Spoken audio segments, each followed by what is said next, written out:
고려대학교 민족문화연구원이 주최하고 손희정재단이 후원하는 제6회 젊은 한국학 아카데미 집중광장 세 번째 시간입니다. 저는 사회를 맡은 이만영이라고 합니다. 이번에는 일반적인 철학 강의와는 좀 다른 색다른 시간을 좀 가져볼까 합니다. 바로 서양 철학과 동양 철학의 대화, 이를 위해서 두 분의 교수님을 모시고 대담의 시간을 가져보고자 합니다. 교수님들 각자 자기소개 좀 부탁드리겠습니다. 예, 안녕하세요. 저는 진태원이라고 합니다.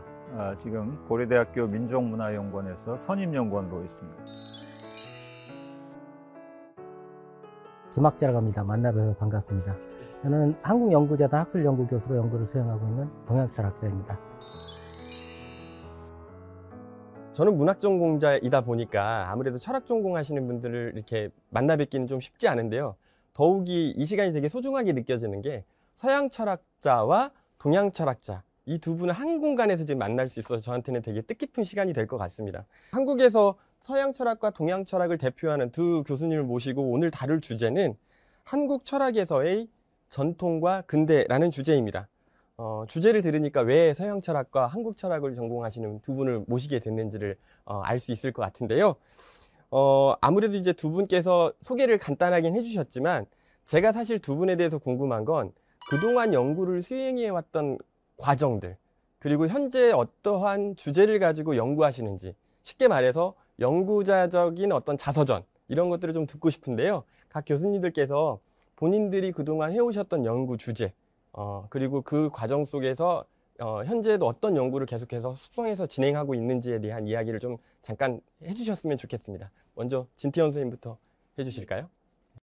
예, 저는 이제 한국에서 흔히 이제 서양 철학이라고 부르는 그런 이제 철학을 전공한 사람입니다.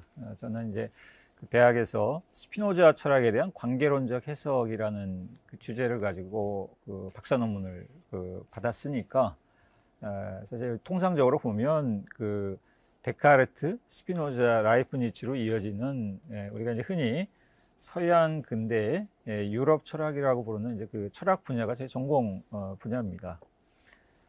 근데 저 같은 경우는 그 1980년대 그 한국에서 이제 대학을 다녔는데 이제 한국에서는 이제 흔히 그거를 이제 그 586 세대라고 이제 부릅니다. 586 세대 또는 이제 줄여서 그냥 86 세대. 다시 말하면 이제 80년대 대학을 다닌 이제 60년대생, 그리고 이제 지금은 이제 50대 나이가 된 이 세대를 586 세대, 86 세대라고 이렇게 부르는데, 근데 이 한국에서 이제 1980년대 하면은 그 학생 운동이 굉장히 활발하게 이제 벌어졌던 때고, 군사 독재에 맞서서, 저 역시도 이제 뭐 다른 제 또래 또는 이제 어떤 선후배들하고 함께 학생 운동에 조금 이제 관여를 했었고, 그 과정에서 당시 이제 학생 운동에 관여하는 그 학생들이 많이 읽던 이 막스주의의 고전들을 상당히 좀 탐독을 이제 했었습니다.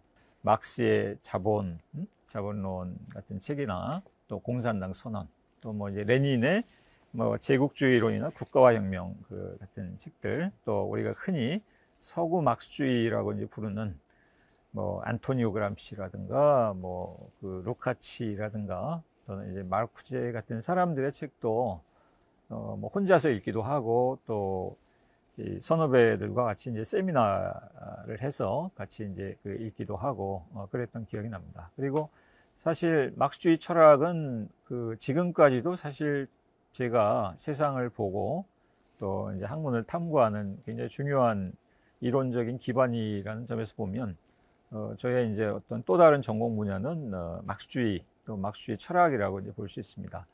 그래서 이제 막스주의 철학과 관련해서 제가 이제 한 세 번째로 이제 좀 더 말씀드리고 싶은 것은 저는 이제 막스주의 가운데서도 특히 이 프랑스 막스주의에 또 나중에 상당히 영향을 많이 받았습니다. 그래서 뭐 다들 잘 아시겠지만 이제 루이 알티세르하고 그의 제자인 이제 에티엔 발리바르의 그 저작들을 학부생부터 상당히 또 많이 읽었고 또 읽으면서 또 영향을 많이 받았고, 근데 제가 이제 알티세르하고 발리바르에 대해서 이렇게 언급을 하게 된 이유 중에 하나는 이 1980년대 말 또 90년대 초가 그 한국 현대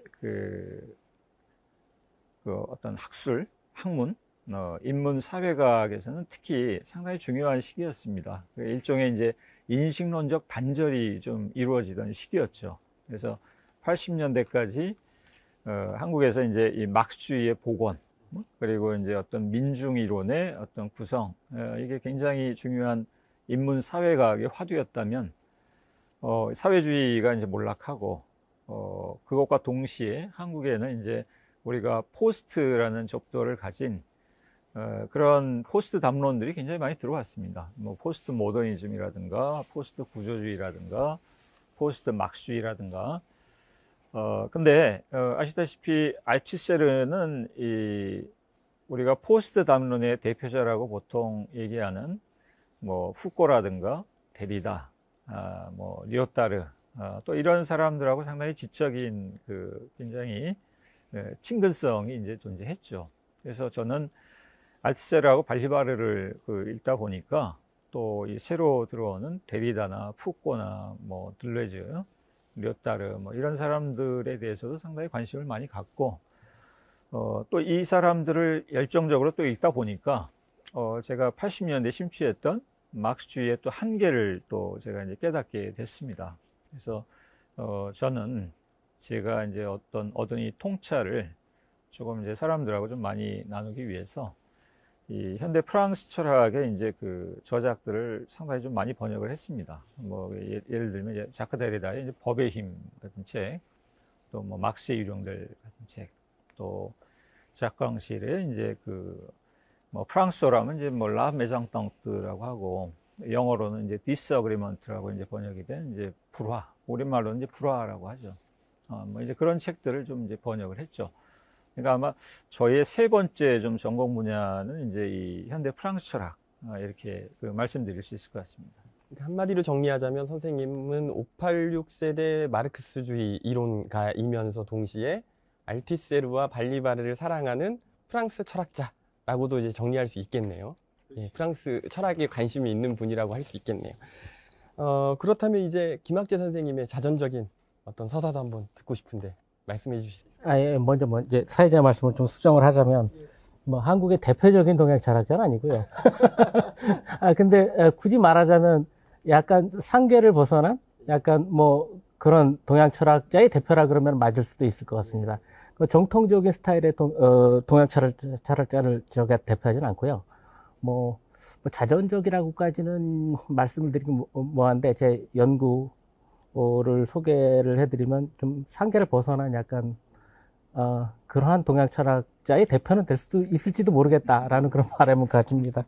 뭐 어쨌든 간에 굉장히 이제 컨벤셔널 방식으로 제 자신을 소개한다면, 뭐 저는 한국에서 동양 철학이라고 부르는 철학 분야를 전공한 연구자입니다. 뭐 구체적으로 뭐 흔히 하는 말로는 중국 철학과 한국 철학, 이 두 분야를 전공한 건데, 이래도 너무 넓죠.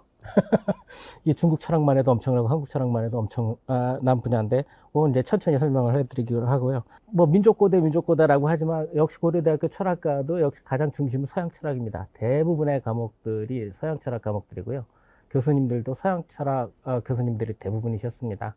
뭐 저 같은 경우에는 이제 진태영 교수님께서는 80년대 대학생활을 하셨는데, 저는 90년대에 대학생활을 했는데, 뭐 저는 어떻게 보면은 진태원 교수님께서 말씀하셨던 그런 어떤 변혁운동, 그 다음에 좌파운동, 좌파사상, 뭐 그런 것들이 대학가에서 유행하고 학생들끼리 모여서 세미나를 하고 이랬던 시절의 끝물이라고 할 수 있겠죠. 그러니까 사실은 이제 저도 그 영향권 안에 있긴 한데, 또 그것을 좀 벗어나는 시기에 걸쳐 있는 약간 이제 사상적으로 보면, 사상 문화적으로 보면 약간 좀 교량적인 세대라고 볼 수가 있을 것 같아요. 저는 이제 박사학위 논문을, 그러니까 중국 철학과 한국 철학 비교 논문으로 했어요. 그러니까 중국 철학과 한국 철학을 이제 동시에 전공했다라고 할 수 있겠는데, 이제 한국 철학은 이제 조선 중기의 유명한 정통 주자학자인 율곡을 공부했고, 중국은 동시대, 그러니까 중국에 있던 명말의 이타고, 양명학자죠. 아주 급진적인 양명학자죠. 그러니까 아주 대척점에 있는 두 학자죠. 이 두 학자를 비교를 한 거죠. 어떻게 보면 접점이 없어요. 너무 다른 사람들이라서. 그럼에도 불구하고 접점을 찾는다면 둘 다 흔히 말하는 신유학이라고 하는 그 조류에 속해 있었고, 그 신유학이란 조류 안에서 양극단인 거죠. 그다음에 두 학자가 이상스럽게도 동일한 주제에 관심을 가졌었어요. 그러니까 노자라는 중국 고대 유명한 사상가이자 그 자체가 또 저서명이기도 하죠. 그 저서에 그렇게 관심을 가졌었어요. 그 다음에 또 두 학자들이 이상하게 천불교에 관심이 많았어요.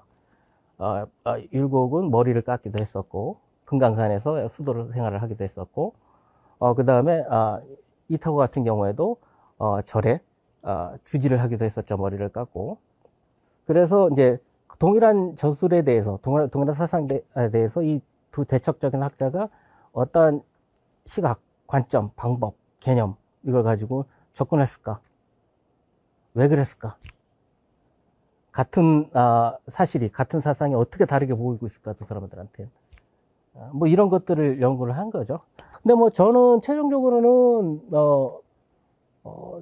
저는 이제 싱가포르 국립대학교에서 박사학위를 받았는데, 제 전공 분야를 공식적으로 분류하는 건 중국 철학으로 돼 있어요. 한국 철학을 같이 공부했음에도 불구하고.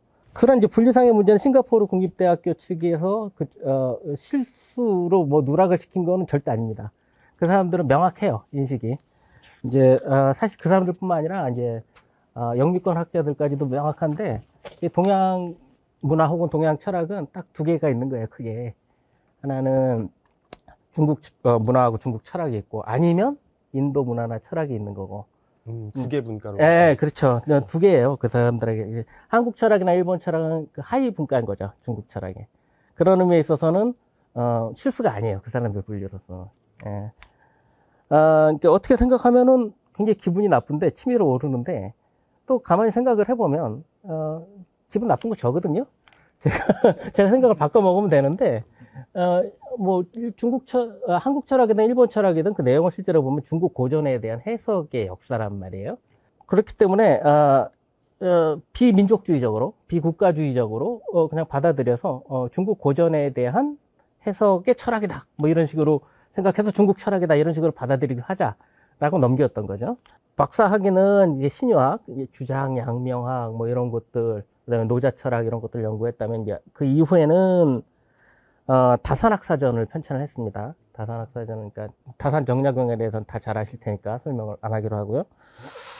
그 다음에는 이제 한국 한자의 사전을 어떻게 편찬할 것인가, 온라인에서 어떻게 구축을 하고 오프라인에서 어떻게 구축할 것인가, 거대한 한자어의의 백과사전을 만드는 설계를 했었고, 그 다음에 또 한국, 중국, 일본, 베트남 한자어의 데이터베이스를 구축을 했었어요. 그러니까 뭐냐면, 요 나라들, 한국, 중국, 일본, 베트남들이 다 한자어의를 쓰거든요. 그러니까 뭐 베트남어를 모르는 사람도 가만히 곰곰이 들어보면 안단 말이에요, 그게 무슨 단어인지.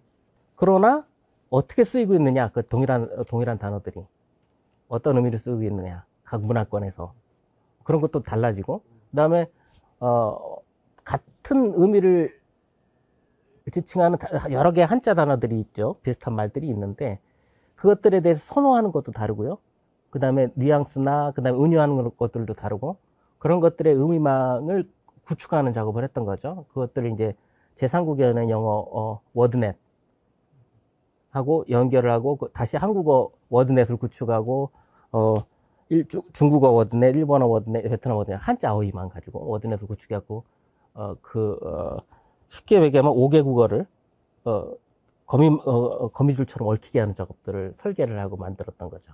여러 가지 프로젝트를 하면서 가장 문제가 되는 게 이제 시간, 그리고 인력의 문제인데요. 뭐 데이터베이스 구축 프로젝트 뭐 이런 것들 같은 경우에는 인력하고 시간이, 뭐 심지어 결국은 그게 돈으로 환산이 되죠. 그게 굉장히 많이 들어가는데, 뭐 어디 지원을 받게 된다고 하더라도 그건 언제나 한정돼 있잖아요. 거기에 딱 맞춰가지고 해야 하다 보니까 사실 다산학 사전만 하더라도 백과사전이거든요. 백과사전 프로젝트라서 일반적으로 한국 연구재단이나 뭐 한국학진흥사 뭐 이런 데서 이제 그런 사업들을 지원을 해주는데, 그게 공평하게 선정되는 데마다 다 똑같은 돈을 준단 말이에요. 그렇죠. 그러니까 결국은 아무리 큰 백과사전 프로젝트를 진행하더라도 그 돈 안에서 진행을 해야 된단 말이죠. 그래서 그 시간과 뭐 인력, 돈 뭐 이런 걸 아끼기 위해서 이제 컴퓨터에 관심을 가지게 된 거죠. 그러니까 디지털적인 방식에 관심을 가지게 되면서 이제 디지털 인문학의 을 공부를 하게 되고 그거를 직접 활용을 해서 프로젝트들을 수행을 하게 됐는데 처음에는 굉장히 실용적인 목적에서 시작을 하게 된 건데 지금은 이제 그것 자체가 이제 연구 방법으로서 사용될 수 있지 않을까라는 생각을 했던 것이고, 그래서 이제 거기에 대한 이제 논문들을 쓰고 실제로 이제 그걸로 인해서 이제 철학 텍스트들을 분석을 하고 하는 그런 디지털 문학적 방식을 도입한 동양 철학 연구를 수행을 하고 있는 거죠. 또 이상스럽게 저는 제 전공 분야에 관련해 갖고 강의를 하게 되면 꼭 외국 학생들한테 강의를 했어요. 한국 학생들한테는 일부러 강의를 안 한 것은 아닌데, 한국 학생들한테 강의할 때는 오히려 꼭 동양 철학이 아닌 인문학 일반이라든가 뭐 동서양 철학을 가리지 않는 그냥 철학 강의를 했었고, 오히려 이제 외국 학생들, 연세대학교에서 이제 미국이나 유럽에서 온 교환 학생들에게 한국 철학을 가르쳤었고, 한동안 그 다음에 미국에서 캔사스 대학에서 한동안 동양학 전공 학생들, 한국학 전공하는 학생들, 동양학 전공하는 학생들한테 한국사와 한국 철학을 가르쳤었습니다. 저는 그때 모두의 이제 김학재 선생님께서 난 동아시아 철학자다 이렇게 말씀하신다고 했잖아요. 근데 이게 사실 이제 동양 철학이라고 했을 때 아까 말씀하신 것처럼 아랍권까지 다 아우르는 범주까지도 우리가 논의를 할 수 있어야 되는데, 사실 우리가 동양 철학하면 보통 일반적으로 동아시아 철학 이렇게 얘기하는 것 같아요. 그래서 선생님께서 말씀하신 그 동양 철학 개념에 대한 약간 비판적인 인식, 그래서 이제 본인 스스로를 난 동아시아 철학자다라고 이제 지칭하는 게 되게 흥미로웠는데요. 아무래도 진태현 선생님, 이 서양 철학자의 입장에서 봤을 때 이 동아시아 철학 그리고 동양 철학 이런 어떤 개념적 범주에 대해서 선생님 혹시 어떤 생각을 갖고 계신가요? 그 말씀을 이렇게 듣다 보니까 좀 이제 여러 가지 생각이 좀 들게 되는데, 가령 이제 우리가 보통 이제 서양 철학이라고 이제 부르는 뭐 유럽 철학이라든가 뭐 영미 철학이라든가 뭐 이제 이런 철학에서는 뭐 그리스 그리고 이제 로마의 이제 철학이랑 이제 문명이라고 하는 게 항상 이제 중거가 되죠. 거기서 이제 출발을 하고 또 이제 그것을 이제 다시 한번 이제 주석을 달고 또 새롭게 해석하고, 그게 이제 서양 철학의 이제 가장 기본적인 바탕을 이루는 건데, 근데 서양 철학의 경우에는 그리스나 로마는 사실 지금은 현존하는 나라가 아니잖아요. 물론 이제 그리스라는 나라가 있지만 원래 이제 고대 그리스하고는 상당히 좀 다른 적이니까. 근데 이제 중국이라는 나라는 그러니까 말하자면 이 유럽이나 이런 쪽을 비교해 보면 문명 전체가 동양에는 하나의 나라로 이제 존재를 하는 거죠. 그게 이제 중국이라는 문명권이면서 이제 하나의 나라로 이제 존재하니까, 그게 아마 좀 이 서양 철학을 하는 나라들, 서양 철학권에 속한 나라들하고 또 이 동양 철학 쪽 나라들의 좀 상이한 철학적인 경험의 이제 하나의 좀 뭐라고 할까요? 지리문화적인 바탕이라고 할까? 좀 그런 측면이 좀 있는 것 같습니다. 근데 이제 다른 한편으로 보면 이스트 에이시안 필로소피라고 이렇게 말씀하셨는데, 그게 사실은 좀 지리문화적인 관점에서 보면 동양 철학이라는 표현보다는 적절하죠. 동아시아 철학. 왜냐하면 거기는 우리가 이제 보통 한국에서 동양 철학이라고 하면 대개는 이제 아마 이 중국 철학, 그러니까 그게 뭐 공자, 노자, 장자, 맹자, 뭐 이런 선진 시대의 이제 사상가들부터 해서 뭐 신유학부터 해서 다 그게 결국 이제 중국 이제 사상을 이제 우리가 받아들이고 그것을 이제 재해석하고 그게 이제 결국 이제 우리가 얘기하는 이제 동양 철학의 이제 그 제일 바탕을 이루니까. 근데 그 사실 이제 인도 철학은 거기 포함이 안 된다는 의미에서 보면 동아시아 철학이라고 하는 게 어떻게 보면 지리문화적인 명칭으로서는 더 이제 적절할 수 있겠다는 생각이 듭니다. 예, 뭐 말씀하신 대로 이제 한국에서 동양 철학이라고 하면 그냥 거의 중국 철학이라고 생각하시면 될 것 같아요. 예, 동양 철학 개론 뭐 이런데 대학들에 이제 과목들이 많이 개설돼 있었는데 제가 다닐 때 지금도 그런가요? 지금 좀 많이 제목들을 많이 바꾸는 추세에 있는 것 같아요. 근데 어쨌든 동양 철학 개론 이런 제목을 단 책들은 여전히 있거든요. 서점에 가면 보면은 이제 여전히 수업도 그렇고 책 내용도 그렇고 중국 철학 일색인 거죠. 동양 철학 개론에서 한국 철학이나 일본 철학을 가르치는 그런 건 없어요. 거의 없어요. 물론 이제 간혹 있었는데 동양 철학 개론에 일부 포함시키려고 그러는 공동 저작으로 저서로 해서. 근데 실제로 그 찾아보기가 쉽지가 않고요.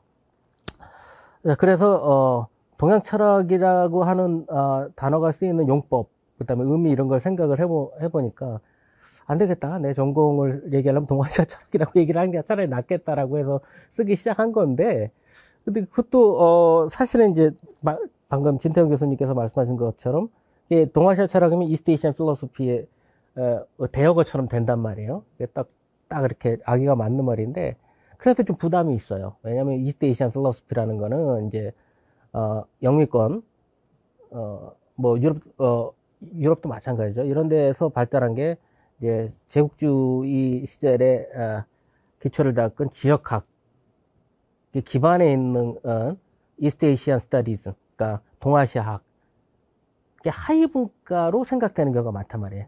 그러니까 이스트 에이시안 스터디즈, 그러니까 동아시아를 연구를 하면서 동아시아의 역사와 문화를 공부하기 위해서 그 사람들이 생각한 사유 체계, 이거를 그냥 편의적으로 이스트 에이시안 필로소피라고 부르자, 동아시아 철학이라고 부르자.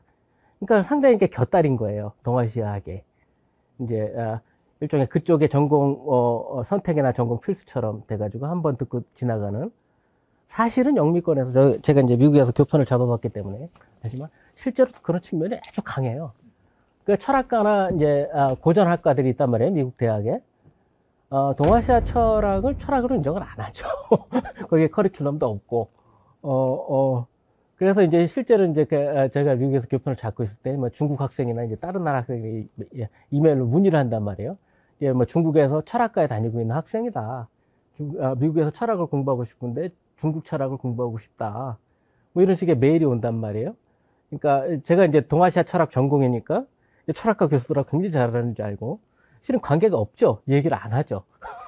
서로 간에. 그러니까 저는 동아시아학이나 역사학 이런 쪽에 속해 있는 사상사 전공자였던 거죠. 그러니까 여전히 이제 그런 영미권의 지역학 체계에 근거한 명칭으로서의 동아시아 철학과 자꾸 이제 연관이 되다 보니까 굉장히 좀 부담스러워요. 제가 사실은 동아시아 철학 전공이다, 동아시아 사상 전공이다라고 얘기를 하면서도.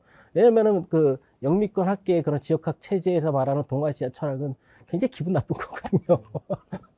예, 금방 말씀하셨던 것처럼 동아시아 철학, 뭐 이제 이런 용어 자체도 되게 생소한 분과 체계이기도 하고, 또 설사 있다 하더라도 동아시아 철학 혹은 더 특히 이제 한국학이라고 하는 것들이 계속해서 영미권에서는 이제 주변화되고 있는 게 사실인 것 같습니다. 이건 사실 비단 뭐 철학의 문제만 해당되는 건 아닌 것 같은데, 사실 저희가 이제 이 릭스 아카데미라고 하는 공식 명칭이 젊은 한국학 아카데미예요. 그래서 이제 한국학이라고 하는 이 범주를 우리가 특권화하려고 하는 것이 아니라 이 한국학이라고 하는 것의 정체성이 어떻게 구축되어 있는지를 같이 이야기를 해보고, 젊은 연구자들이, 그리고 이제 다양한 어떤 국가에 소속되어 있는 한국학 연구자들과 열린 마음으로 한번 소통을 해보자 라는 취지에서 기획된 것이거든요. 아마 이런 닉스 아카데미를 통해서 그러한 어떤 주변화되어 가는 한국학에 대한 관심이 조금 더 확산되지 않을까 싶습니다. 자, 그럼 다음 질문으로 한번 넘어가 볼까요?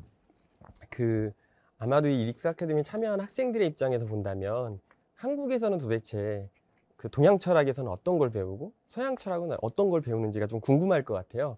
그리고 그 주제가 어떤 맥락에서 그 사회적 관심을 얻게 되었는지, 이런 것들이 좀 궁금할 것 같은데요. 먼저 김학재 선생님, 예, 예. 그 동양 철학에서 요즘에 어떤 것을 주로 다룹니까? 그 한국에서 다루는 동양 철학 주제.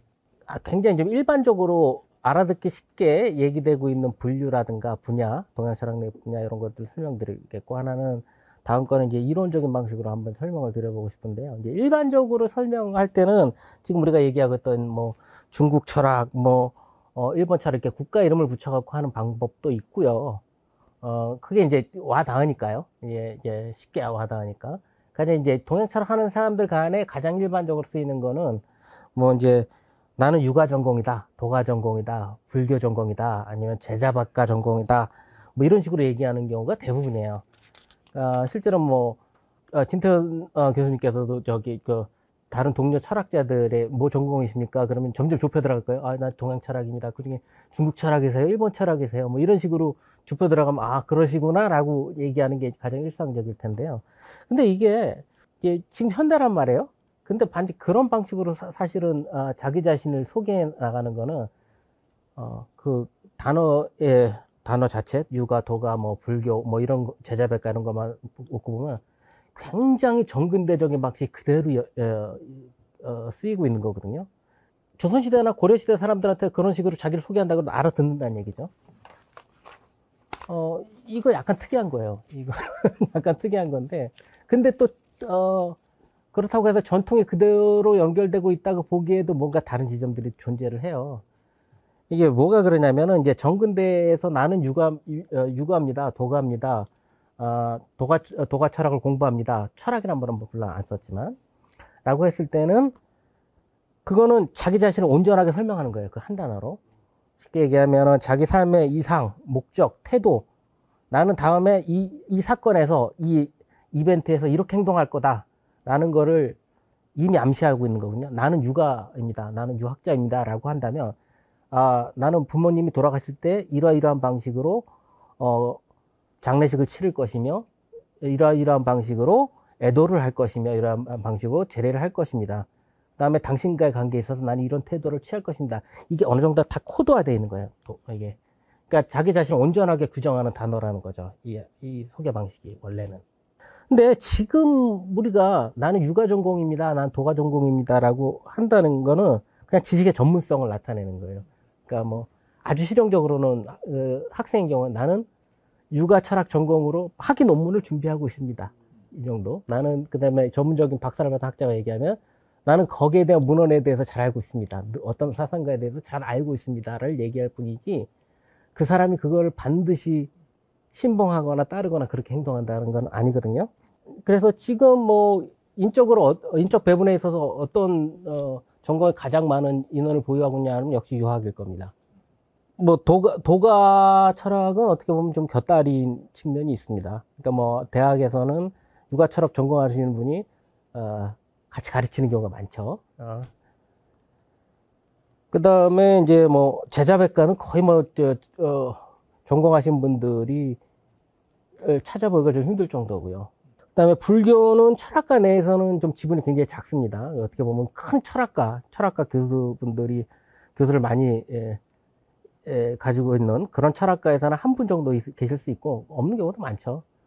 뭐 왜냐하면 근데 그래도 문제가 되진 않아요. 불교 대학이 존재하니까. 동국대학교 같은 불교 철학과도 있고 뭐 인도 철학과도 있고 뭐 인도 철학과에서도 불교를 다루고 불교 철학과에서 다루고 선불교학과에서도 불교를 다루고 뭐 엄청나죠. 그 불교 대학교에서 다루는 것들이. 그래서 굳이 동양 철학 내에서 지분을 논할 필요가 없는 전공인 거죠. 그 중에 이제 저는 이제 아까도 설명드렸듯이 이제 신유학을 연구했기 때문에 이타고하고 이율곡을 연구했기 때문에 이제 유가에 속해 있다고 볼 수가 있죠. 유학에. 그 다음에 또 노자를 다뤘으니까 이제 도가에 속해 있는 거기도 하고.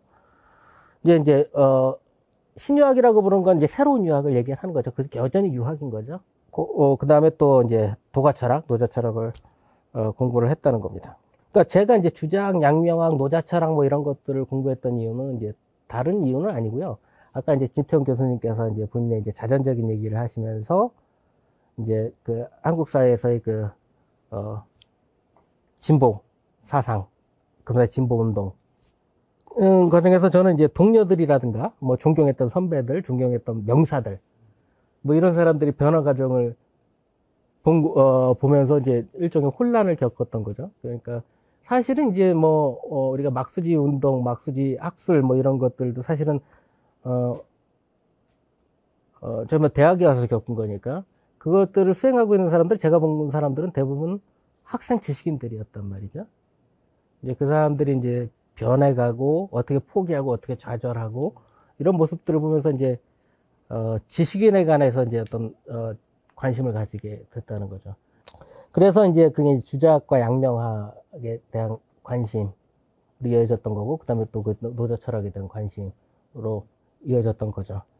동양 철학에서의 어떤 분류 말씀하시면서 뭐 정근대적인 방식이라고 한다면 뭐 유가, 도가, 뭐 불교, 뭐 그 제자백가 뭐 이런 식으로 분류가 가능하고, 또 우리가 생각해 보면 요즘에는 이제 국가별 분류도 가능할 것 같긴 해요. 근데 이제 그런 방식으로 분류도 가능하겠지만, 제가 이제 철학 전공자가 아니라 문학 전공자라서 감히 조금 이제 우문일 수도 있지만 드려보자면, 제가 학부 때 사실 이제 칸트의 수업을, 철학 수업을 좀 덜어 들었었는데요. 칸트의 삼비판서 얘기하면서 흔히 철학하면 저는 그냥 진선미라고 하는 단어가 떠올라요. 이게 무슨 얘기냐면 진리에 관한 학문, 그리고 뭐 아름다움에 관한 학문, 그리고 이제 행위에 관한 학문, 뭐 이런 것들을 포괄적으로 다루는 게 철학이다라고 저는 이해하고 있는데, 동양 철학에서는 이런 방식의 어떤 분류법은 없나요?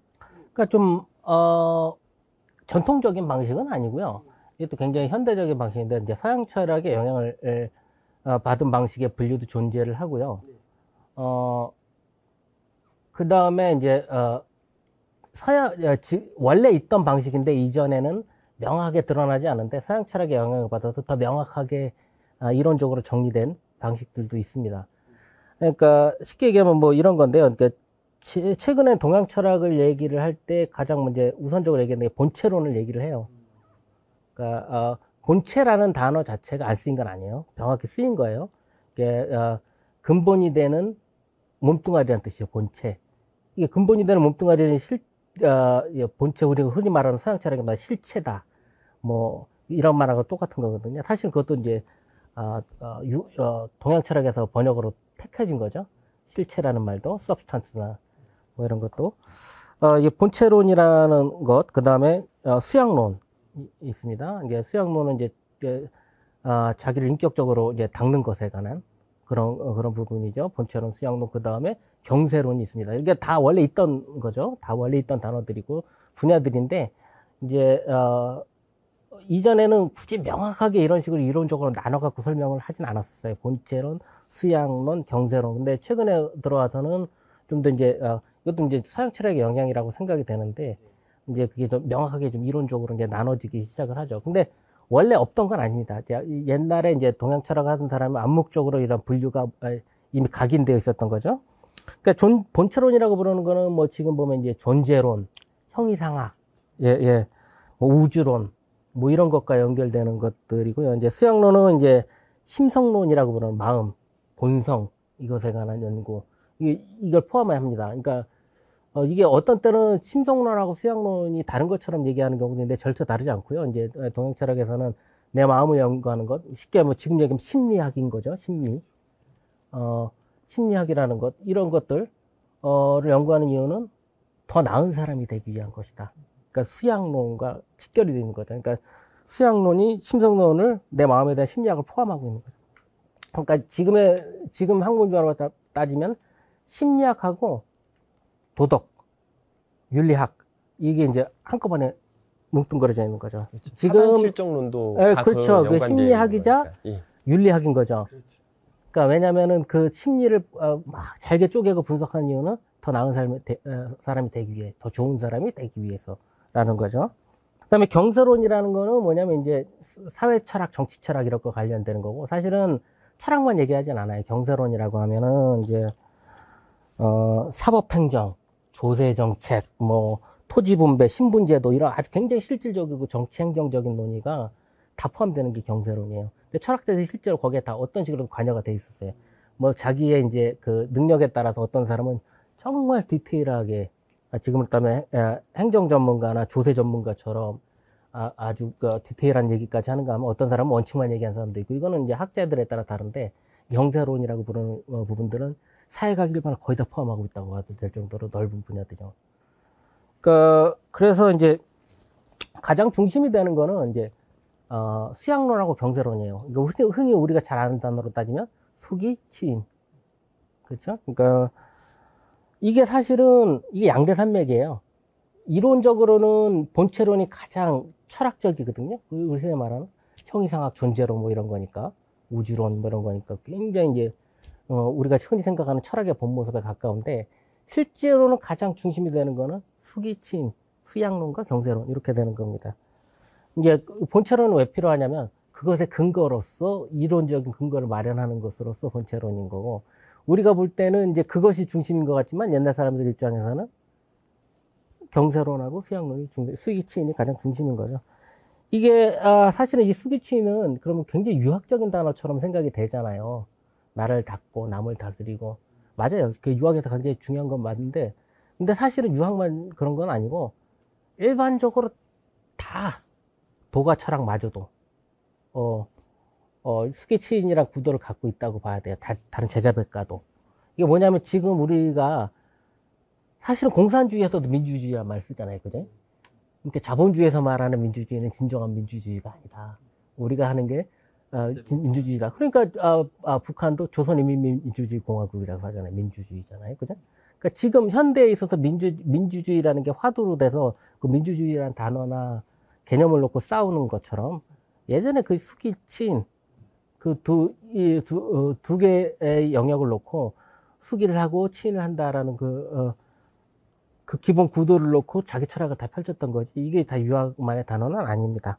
그러니까 사실 이제 우리가 다른 말로 쓰면 왕의 입장에서 보면 내성, 외양 이런 말을 쓰거든요. 그러니까 안쪽으로는 성인이 되는 거예요. 수양을 해가지고. 그러니까 바깥으로 왕 노릇을 하는 거죠. 성인이 나라를 다스리는. 그러니까 서양철에서 말하는 필로소퍼 킹이죠. 철인 통치. 이게 완벽하게 이제 완벽한 지혜를 갖춘 사람이 정치까지 하면 완벽해진다. 이건 뭐 동양은 저게 도덕적인 의미까지도 더 강화돼서 내성외양이란 말 쓰는데 결국은 수기치인이에요.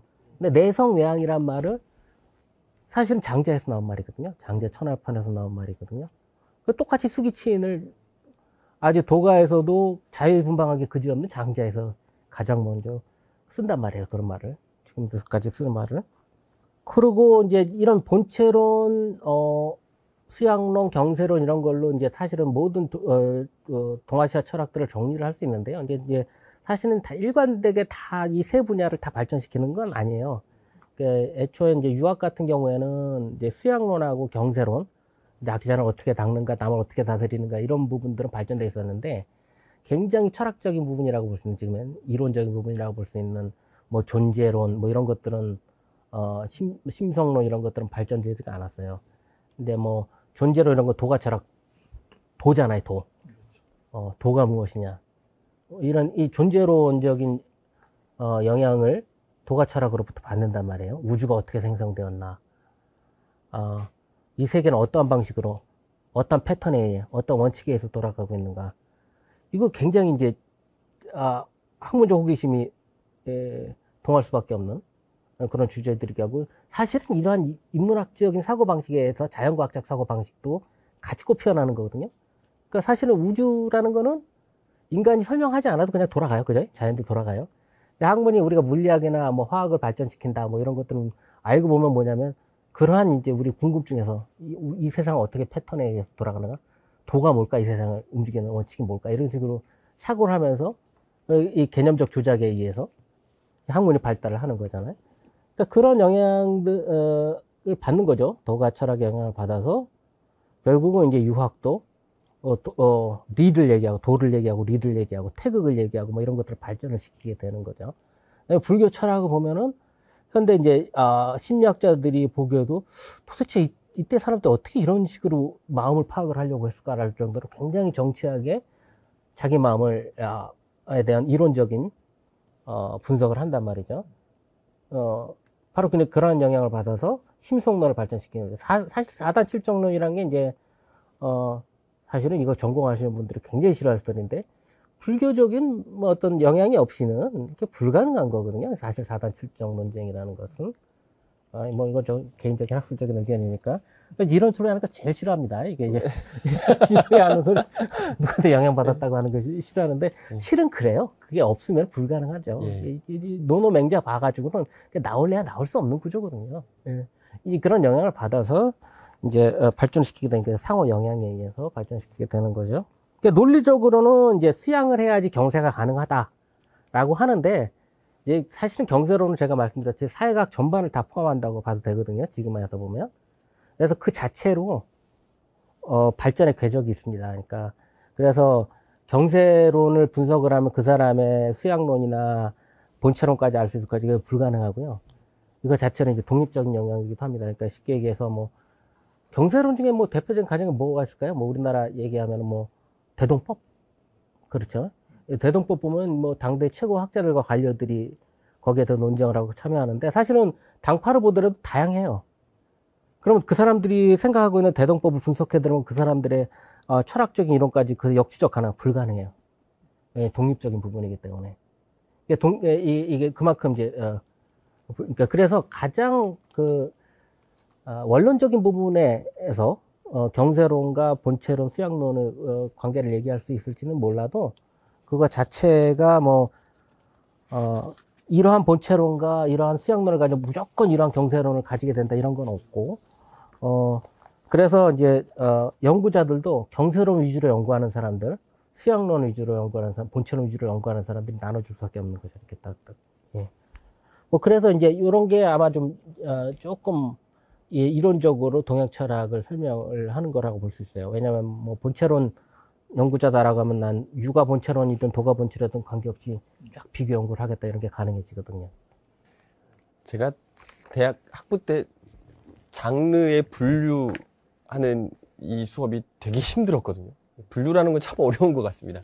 이제 선생님께서 말씀하신 거 조금 정리를 해보자면, 그러니까 이제 기존에 이제 주로 많이 분류했던 거는 뭐 유가, 불교, 뭐 도가, 그리고 뭐 제자백가, 뭐 이런 식으로 분류를 했고, 또 이제 국가적으로 분류하면 인도 철학, 뭐 한국 철학, 뭐 이런 식으로 이제 국가 간의 분류를 하기도 하고, 금방 또 말씀하셨던 것처럼 본체론, 그러니까 우주나 인간 존재의 본질에 대한 논의를 하는 본체론, 그리고 두 번째는 수양론, 그러니까 이제 행위나 심성에 관한 논의, 그리고 세 번째는 경세론, 그러니까 사회철학이나 정치철학까지 이제 아우르는 사회과학적인 영역에 해당되는 어떤 부분까지도 동양철학이 다루고 있다, 이렇게 말씀을 해주셨어요.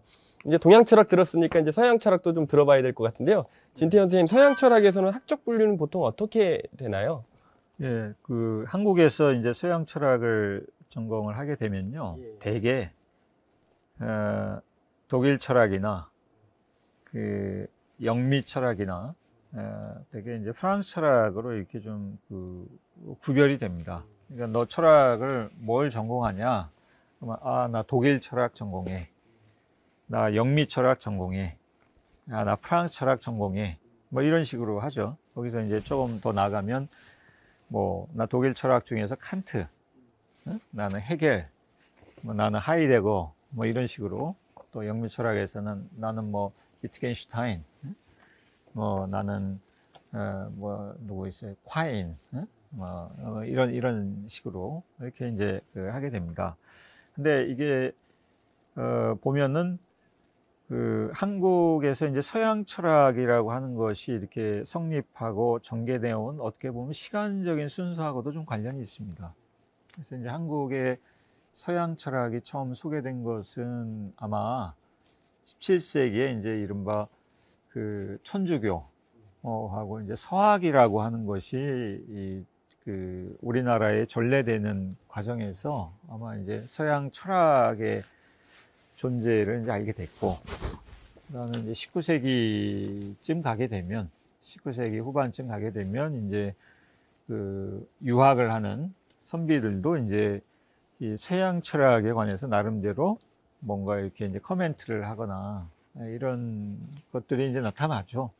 물론 이제 그 사람들이 직접 읽은 게 아니라 청나라에 이제 특히 이제 량치차오 같은 사람의 그 책을 읽고서 이제 이렇게 논평을 이제 하는 거지만, 근데 이제 한국에서 결국 서양 철학이라는 게 이제 제도적으로 처음 확립된 것은 이제 일제 식민지 시절이죠.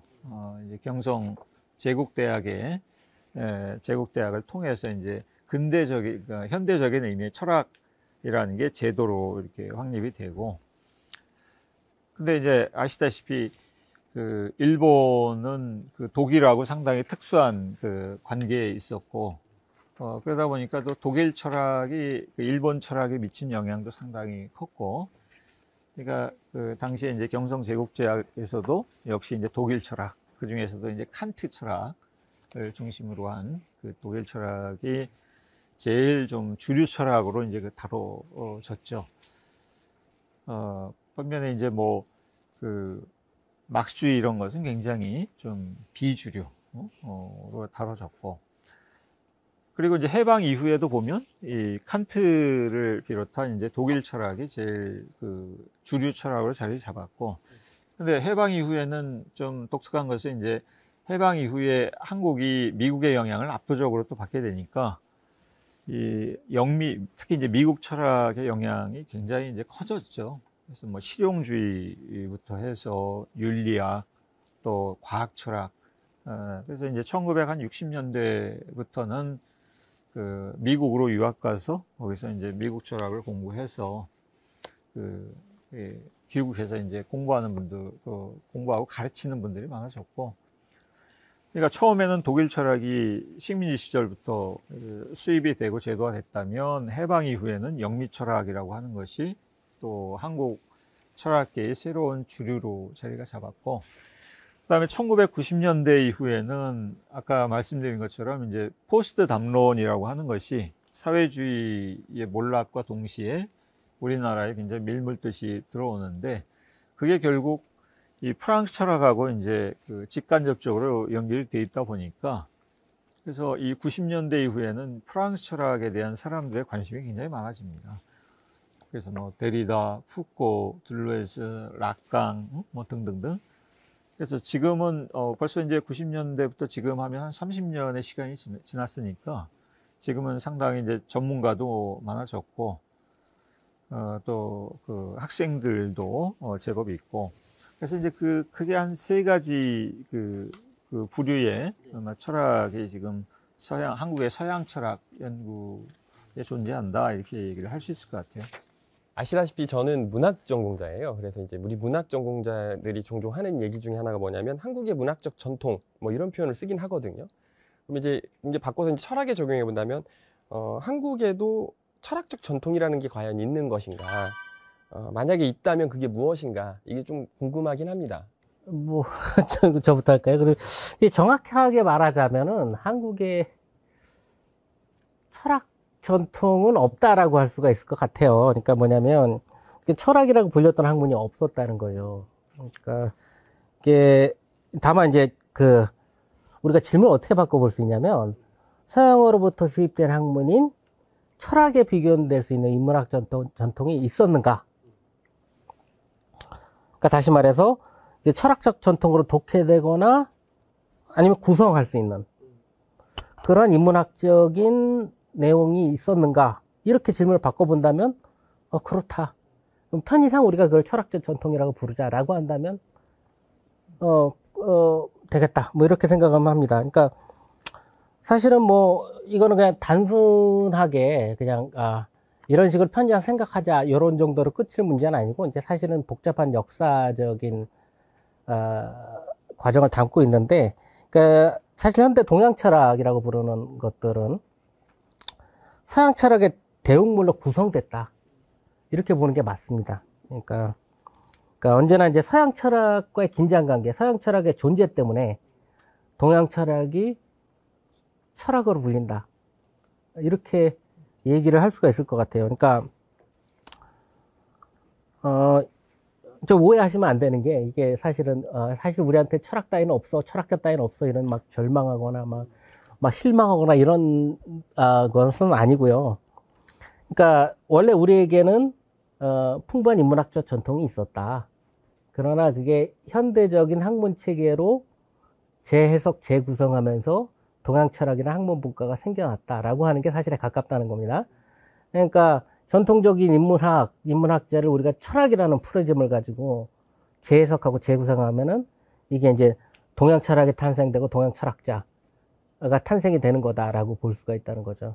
그러니까 사실은 이제 이전 우리가 보는 잘 알고 있는 동양 철학자다 뭐 퇴계다 율곡이다 이렇게 떠올리는데 그 사람들에게 만약에 돌아와 갖고 한국의 철학자 라고 이제 그 타이틀을 걸고 인터뷰를 하려고 한다면 도대체 철학이 뭐예요? 철학자가 뭐예요? 라고 물어볼 겁니다. 그 다음에 그런 얘기 하신 적 있지 않습니까? 있지요. 그럼 그게 철학 아닙니까? 근데 도대체 그 당신이 말하는 철학이란 게 뭡니까? 나는 그것만 얘기한 게 아닌데, 나는 시도 썼고, 정치도 했고, 이 모든 것이 그냥 유학일 따름이고, 나의 유학적인 이상에 따라서 했을 따름인데, 도대체 철학이란 게 뭡니까? 라고 물어볼 거란 말이죠.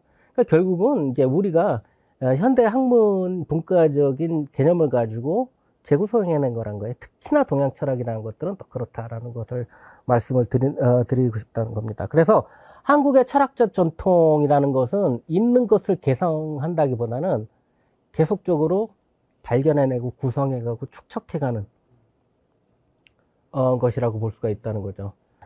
예, 어쨌든 간에 이제 그러면은 우리가 그 동양 철학이라는 것들을 발견해내고 구성할 때 어떠한 동양의 인문학적 콘텐츠에 접근해가지고 분석해내냐면 경학이라는 거예요. 접근을 해요. 경이라는 건 이제 성인들이 쓴 저술을 얘기하는 거죠. 문화적 영웅이죠. 성인이라는 거 문화적 영웅인데 이제 그런 면에서 성경이라는 거는 성스러운 경이죠. 사실은 이게 똑같은 경자를 쓰는 거죠. 경전이란 뜻이죠. 이게 성경 경학이라고 우리가 얘기하는 건 성경 해석하고도 닮은 부분이 굉장히 많아요. 문화적 권위를 가지고 있는 어떤 텍스트에 대해서 종교적 텍스트에 관해서 그 진위를 알기 위해서 연구하는 게 성경 해석학이죠. 특히 이게 더 바이블이죠. 그러니까 그 성경에 대해서 하는 거고, 그 다음에 또 고대 그리스어 라틴어로 된 문학 작품들, 뭐 이런 것들을 연구하는 고전학이 있죠.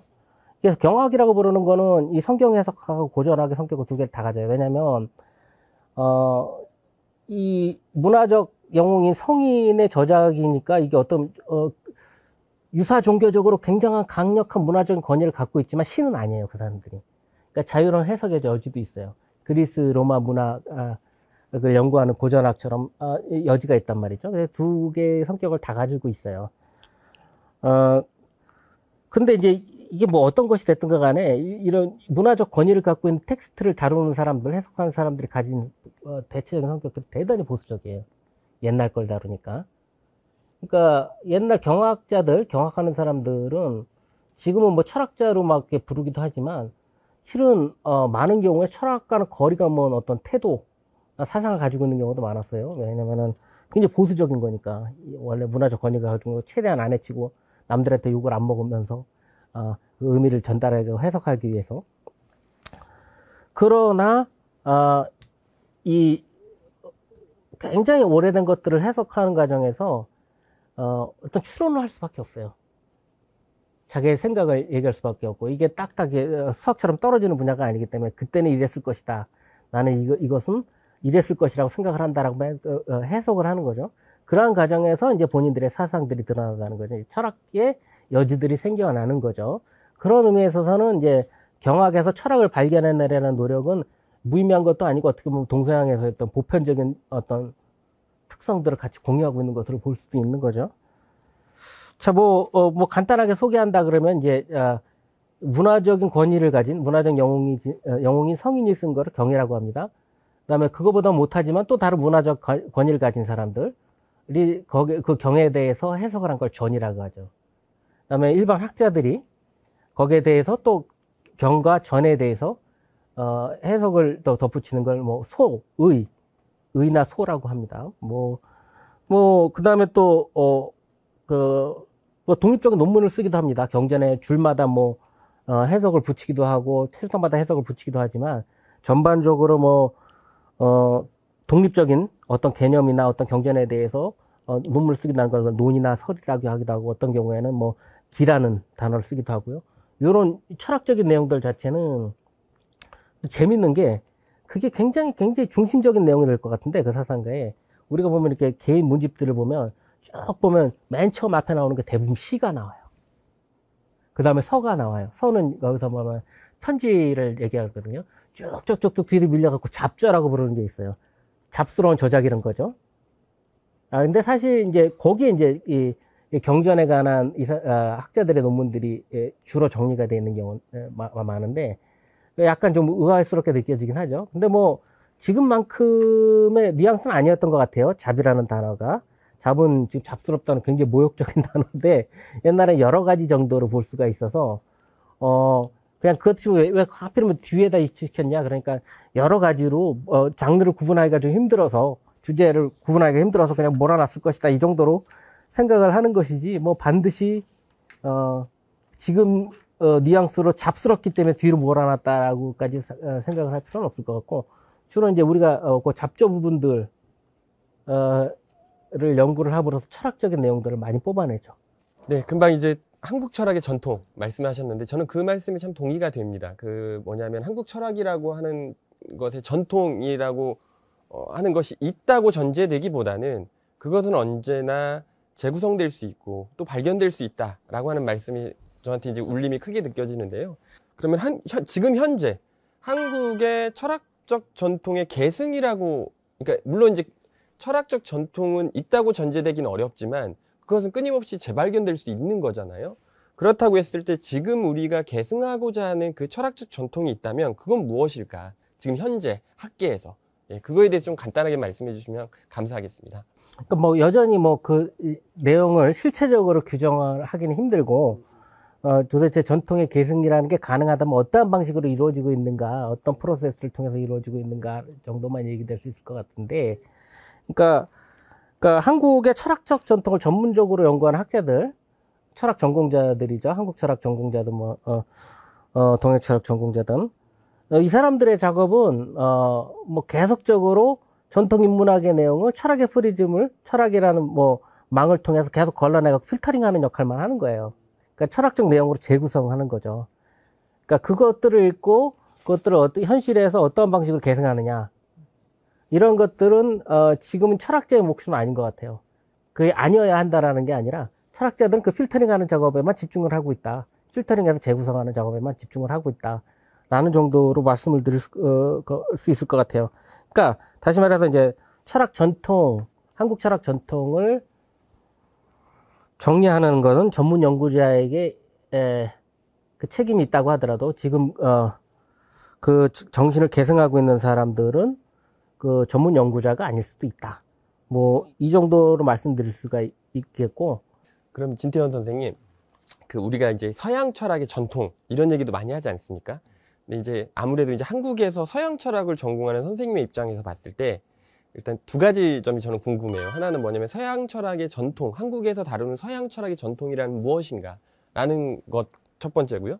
두 번째는 사실 서양 철학이라고 했을 때 이 범주가 크잖아요. 아까도 말씀하셨지만 영미 철학도 있고 뭐 유럽에서도 독일 철학도 있고 저기 뭐죠, 프랑스 철학도 이렇게 구분되는 것처럼 대단히 큰 범주의 어떤 서양 철학이라고, 큰 범주에 있는 것이 서양 철학이라고 할 수 있는데 그런 식의 개념 규정이 과연 한국에서 적용되는 것이 타당한가, 이런 문제 제기도 할 수 있을 것 같거든요. 그 두 가지에 대한 선생님의 의견을 좀 여쭙고 싶습니다. 저는 이제 이렇게 얘기를 하고 싶은데, 우리 지금 이제 김학재 교수님 말씀을 이제 이렇게 쭉 듣다 보면, 좀 이제 약간 반대쪽에 우리가 약간 편향을 가질 수도 있어요.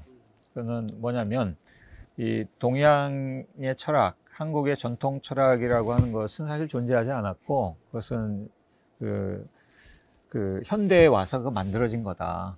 또는 철학이라고 불리지 않았던 어떤 한국의 인문적인 전통이 철학이라는 이름 아래 재구성되고, 발명되고, 이렇게 됐다. 이렇게 말씀을 하셨는데, 그러면은 서양에는 뭐 철학이라고 하는 어떤 실체적인 전통이 있냐?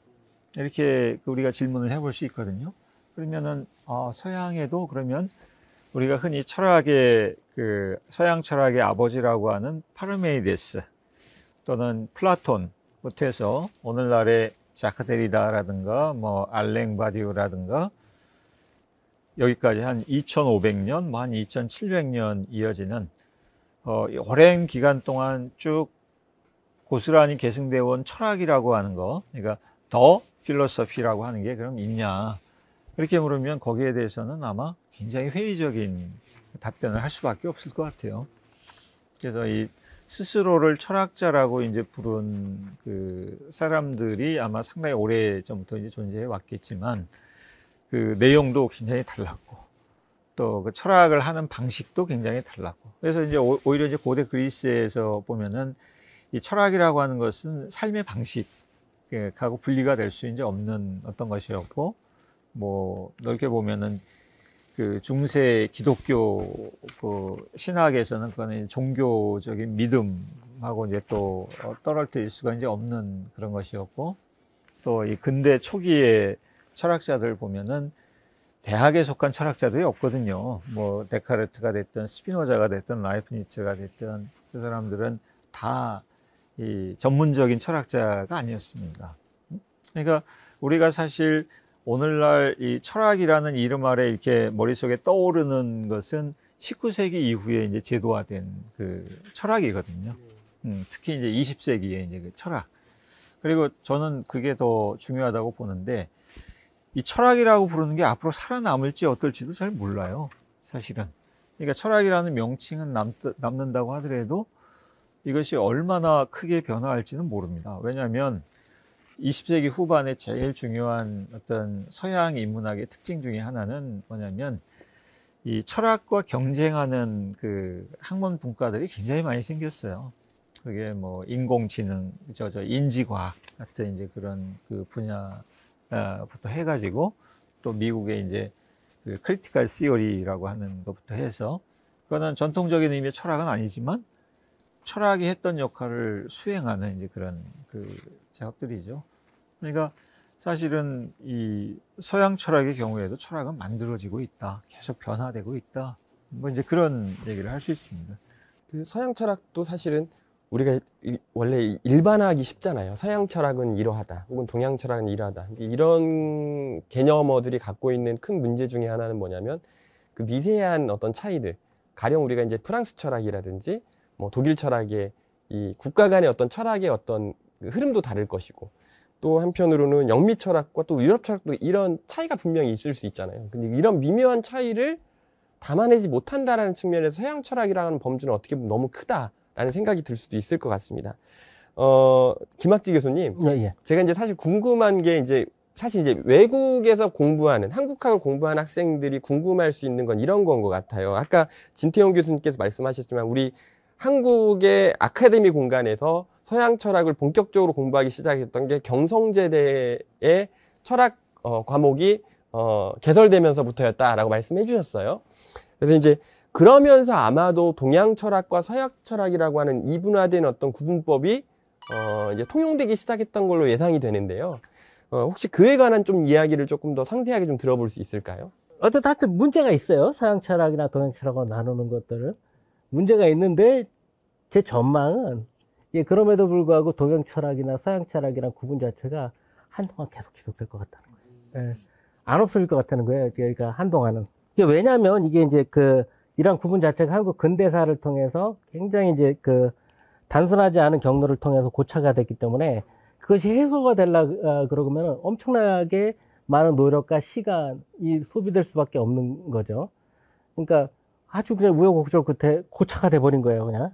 그러니까 사실은 20세기 초까지만 하더라도 그때까지 이제 사람들은 한자 문화권에서 동양 인문학을 공부했던 사람들인데 새로운 신학문이 들어오는 걸 봤단 말이에요. 서구 학문들은 17세기에 이제 서학 얘기를 하셨는데, 근데 이 사람들에게는 우리가 생각하는 것만큼 갈등이 심하지 않았을 수도 있어요. 그러니까 구체적인 예를 들면 우리가 이제 한의학하고 지금 서양의학을 얘기를 하는데, 애초에 우리가 지금 해봤을 때 한의학자들은 서양의학에 대해서 그렇게 적대감이 없었다는 거예요.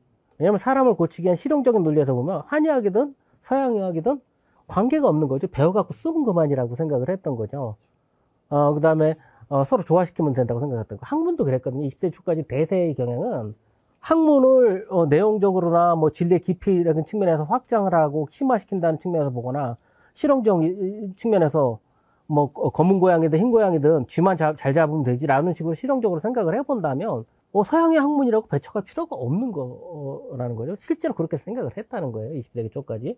그래서 우리가 잘 알고 있는 역사책에서 배운 이제 동도서기, 중체서용 이런 논리들 자체는 다 그러한 인식에서 비롯된 거였거든요. 적대감이 없었어요.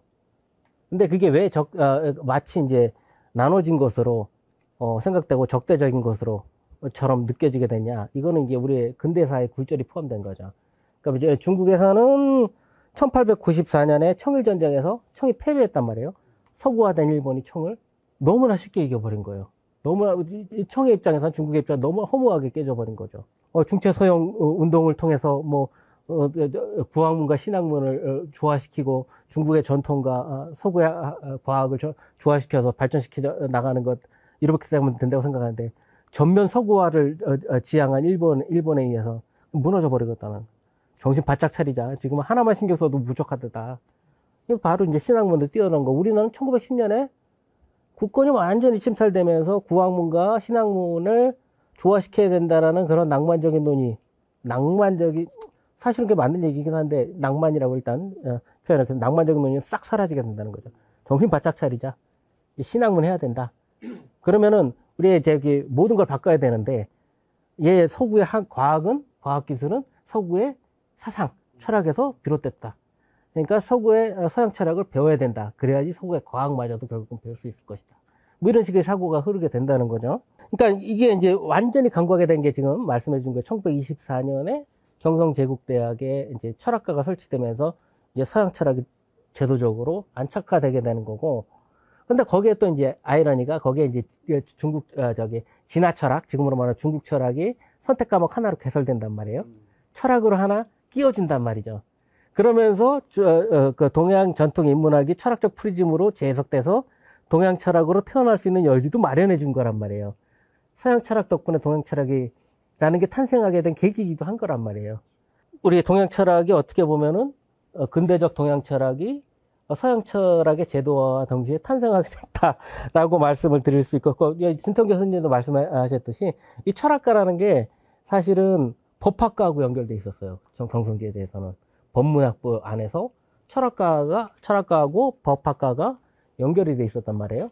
거기에 이제 또 다시 말씀하신 독일 철학, 이제 독일법, 독일 철학, 이런 식으로 영향을 끼치게 된 거죠. 뭐 어쨌든 간에 이제 동양 철학하고 서양 철학은 그런 방식으로 해갖고 태어나게 하고 실제로는 마치 넘나들 수 없는 것처럼 이제 분리가 되어 있었는데 그게 어떤 면에서 보면 동양 철학에 굉장히 유리한 측면도 있었을 거예요. 왜냐면 근대에서 새롭게 생성되고 구성된 철학 학문이기 때문에 그런 식으로 벽을 쳐놓고 보호를 받지 않으면은 압살당할 수 있거든요.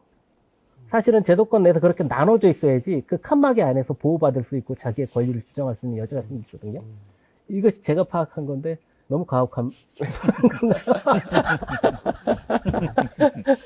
금방 선생님께서 김학재 선생님 말씀하셨던 것처럼 청일전쟁, 중국에서는 청일전쟁의 패배로 인해서 어떤 서양의 것에 대한 어떤 동경, 그것의 우월성 이런 것들을 직접적으로 경험하기도 했고, 또 그들이 이제 우리나라도 이제 경성저예대가 설립이 되면서 서양 철학 그리고 이제 거기에서도 이제 중국 철학도 공부하게 됐고, 이런 어떤 일련의 과정들이 있었어요. 이런 일련의 과정들을 보면 결국엔 동아시아 국가들은 전부 다 서구 문명과의 접속을 통해서 어떤 철학적인 전통들을 수립해 나갔다라고도 볼 수 있을 것 같아요.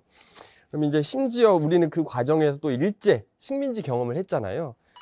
이러한 충격이 철학적인 전통을 세워나가는 과정에서 큰 영향을 미쳤다고 보는데, 혹시 진태현 선생님 그에 대해서는 어떻게 생각하시나요? 그렇죠.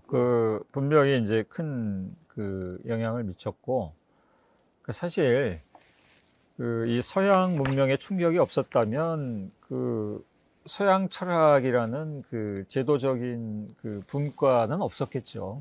이게 서양 문명에 이제 큰 충격을 경험을 했고, 그게 이제 근대화의 주도적인 힘이라는 것을 이렇게 깨달았으니까, 근대성의 주도적인 힘으로서 서양 문명을 습득하고 그것을 배워야겠다. 그런 이제 한 방편으로 이제 도입되고 제도화된 게 이제 서양 철학이죠, 사실은.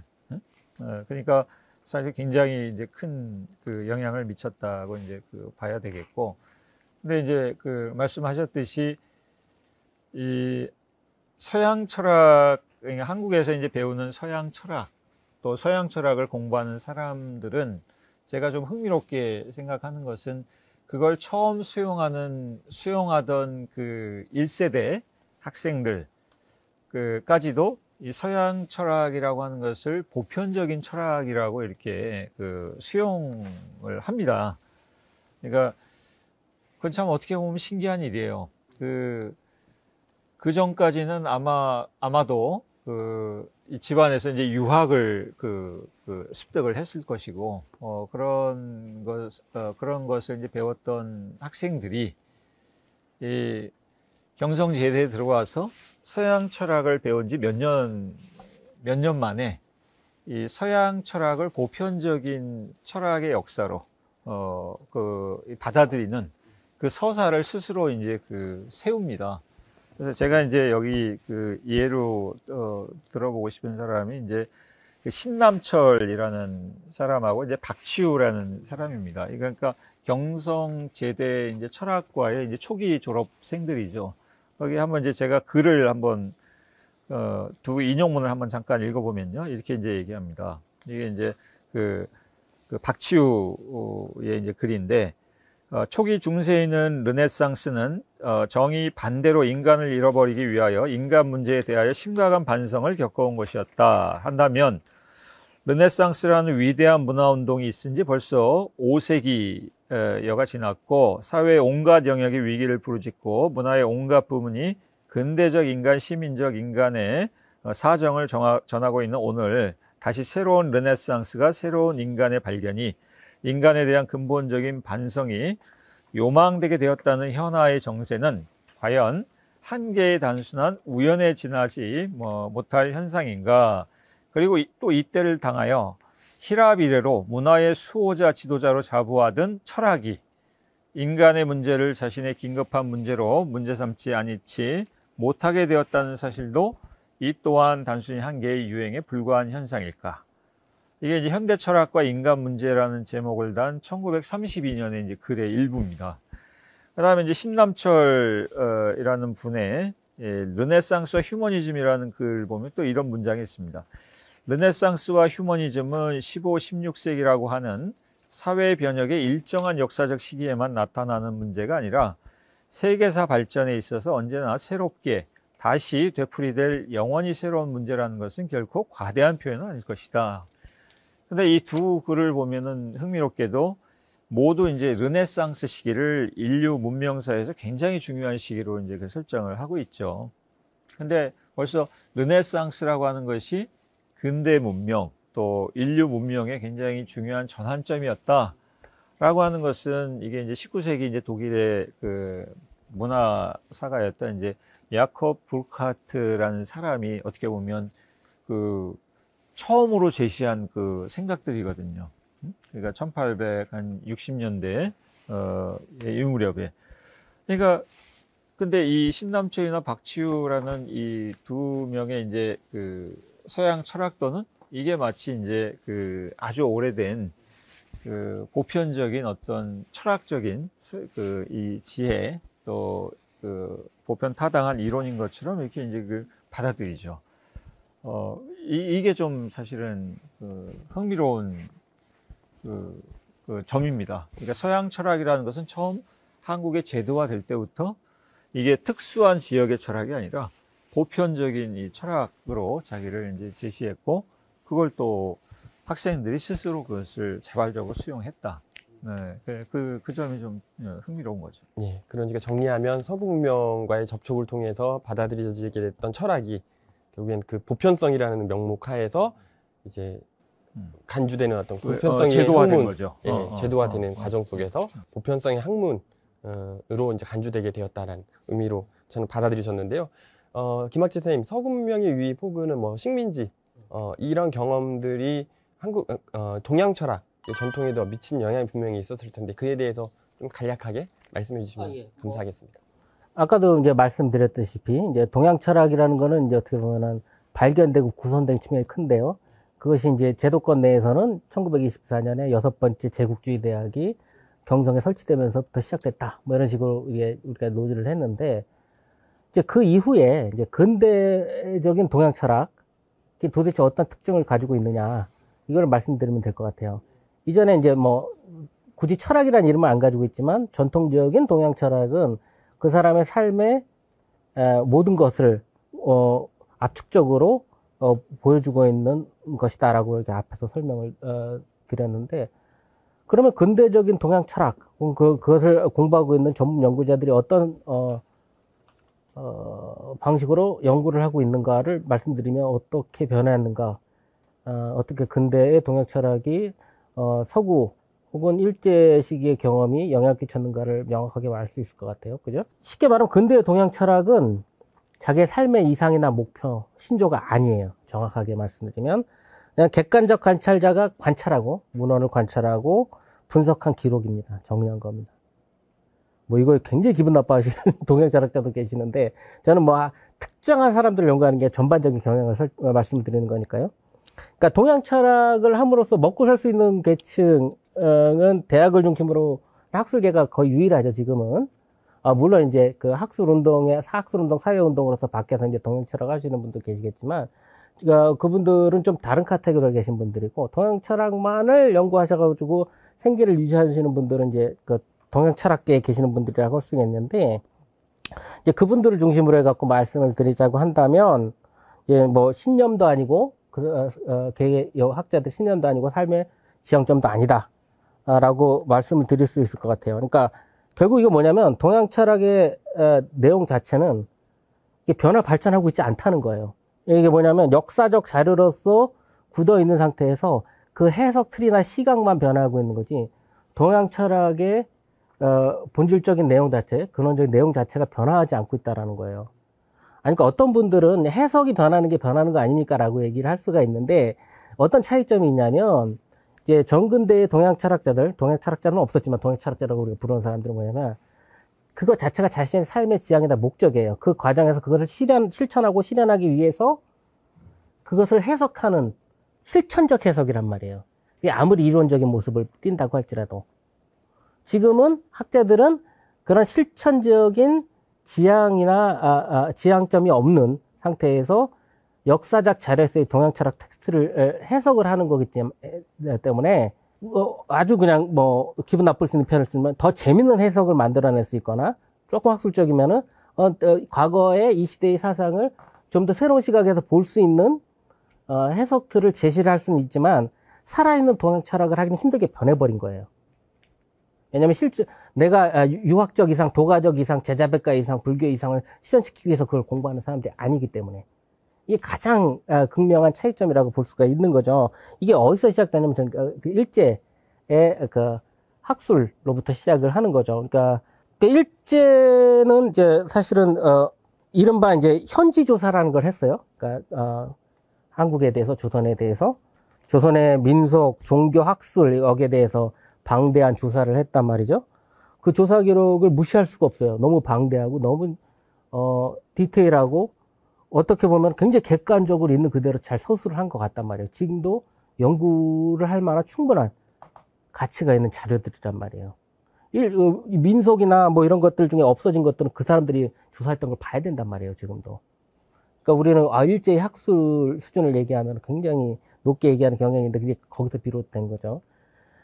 이게 뭐냐면 근데 사실은 그런 조사 정리 분석이 그래서 순수한 학술적 호기심에 의해서 비롯된 게 아니란 건 누구나 다 알고 있죠.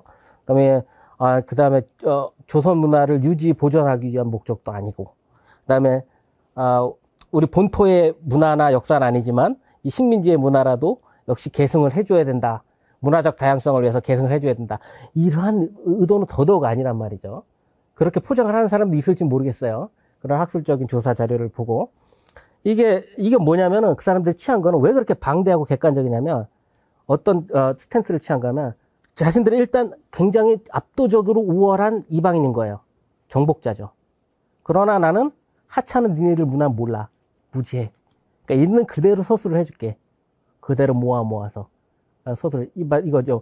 이게 왜 필요했냐면은 현지 학술조사 목표는 뭐냐면은 현지 문화, 역사, 뭐 민속 이런 걸 파악을 해갖고 현지를 통치를 하는 걸 아주 효율적으로 현지인들과 충돌 없이 하기 위한 거란 말이에요. 아주 스무스하게 통치 전략을 수행하기 위한 거기 때문에 자기의 선입견을 투영시켜서 조사를 하게 되면 그 목적을 이룰 수가 없어요. 일단 있는 대로 다 주워 모아야 되는 거예요. 그 다음에 다 분류를 하고 필요에 맞게 데이터베이스하고 그렇기 때문에 지금 봤을 때 엄청난 스칼라십이 내재된 어떤 자료처럼 존재할 수가 있는 거죠. 사실 근데 일제 이런 현지조사 작업은 사실은 서구 열강의 학술조사 사업하고 정확히 일치해요. 그 태도가. 그 막스 밀러라고 보이는 인도학자나 종교학자 같은 경우가 방대하게 그 동양의 종교에 관한 전집을 편찬을 했죠. The Sacred Books of the East라고 하는 엄청난 전집이에요. 지금도 참고해야만 하는 중요한 역사적인 저작물이란 말이에요. 그 다음에 또 아우레슈타인의 그 중국 둔왕조사. 이거 뭐 둔왕하구루까지 될 만큼 엄청난 분야죠 지금. 근데 아우레슈타인의 이 현지 조사가 없었으면 가능하지 않았던 영역이란 말이에요. 그러니까 우리는 그 엄청난 일본 그다음에 서구 제국주의 열강들의 그 스칼라십을 얘기하면서 감탄을 하기도 하는데, 뭐 그런 감탄의 일견 맞고 일견 틀리는 거죠. 예? 그 의도를 보면은. 그러니까 일제가 우리 그 학술 뭐 동양 철학에 관해서, 동양 사상에, 한국 사상에 관해서 조사를 했던 작업도 역시 마찬가지라는 거죠. 보통 우리가 얘기하는 그 다카하시 도루를 얘기를 많이 해왔었는데요. 사실 한국의 현대적인 한국 철학 연구는 사실은 이 학자로부터 비롯이 된다고 해도 과언이 아니에요. 우리 한국 학자들 많은 분들이 화를 낼 텐데요. 이 말을 들으면. 왜냐하면 최근의 연구들 자체는 다카시 도루가 지닌 시각의 한계성 뭐 이런 것들 얘기하는데 그거 다 맞는 소리인데, 문제는 이게 한국 학자들이 다카시 도루가 한국 사상이나 한국 학자들, 전통 사상가들에 대해서 가졌던 아주 근원적인 폄하의식 같은 걸 지금 학자들이 갖고 있지 않죠. 그런데 다카시 도루가 한국 학자들, 뭐 율곡이나 태계 이런 사람들을 분석해 놓은 거를 보면 굉장히 성실해요. 그 다음에 또 굉장히 근대적인 방법에 의해서 했고요. 이런 것들이 실질적으로 제도권 철학계 내에서 교육 과정을 통해서 글쓰기, 학위 논문 이런 걸 통해서 계속 암암리의 전수가 됐던 거죠. 어떻게 보면 다카시 도루가 가진 근원적인 폄하의식 정도만 빼놓고는 그냥 근대적인 동양 철학 방법, 글쓰기 방식 이런 것들이 계속 한국 학자들에 의해서 계승돼 왔다. 뭐 이런 방식으로 설명을 할 수가 있을 것 같습니다. 예, 이제 어느덧 마지막 질문이 될 것 같은데요. 젊은 한국학 연구자들이, 선생님들의 이 대담을 지금 듣고 있을 텐데 그 사람들한테 가장 궁금한 질문이 어쩌면 이 질문일 것 같습니다. 그래서 오늘날 한국의 철학 연구자들이 특히 주목해야 될 주제가 무엇인지 그에 대해서 각각 좀 한 말씀씩 해주시면 좋을 것 같습니다. 그러니까 이제 오늘 그 논의 주제 중에 이제 그 한 가지는 제 나름대로 이렇게 그 재정리를 해보자면, 그러니까 한국에는 그러니까 서양 철학을 하는 사람이든 아마 이제 동양 철학을 하는 사람이든 간에 뭔가 좀 정상적인 의미의 철학, 또는 더라는 이름이 붙을 만한 그 철학을 제대로 못하고 있다. 그러니까 뭐 저 같은 식으로 제가 이렇게 표현할 수도 있는데요. 뭐 가령 우리가 현대 독일의 대표적인 철학자 하면은 우리는 이제 뭐 하이데거라든가 뭐 후설이라든가 하버마스 뭐 이런 사람들을 당연히 이제 올리죠. 또 뭐 프랑스의 대표적인 철학자 그러면은 뭐 우리가 사르트르를 떠올릴 수도 있고, 데리다, 푸꼬를 떠올릴 수도 있고, 또 미국의 철학자 그러면은 뭐 우리는 화이트헤드를 떠올릴 수도 있고, 뭐 존 듀이 같은 사람을 떠올릴 수도 있고, 또 최근에는 뭐 토마스 쿤이나 뭐 화인 같은 사람을 떠올릴 수도 있고.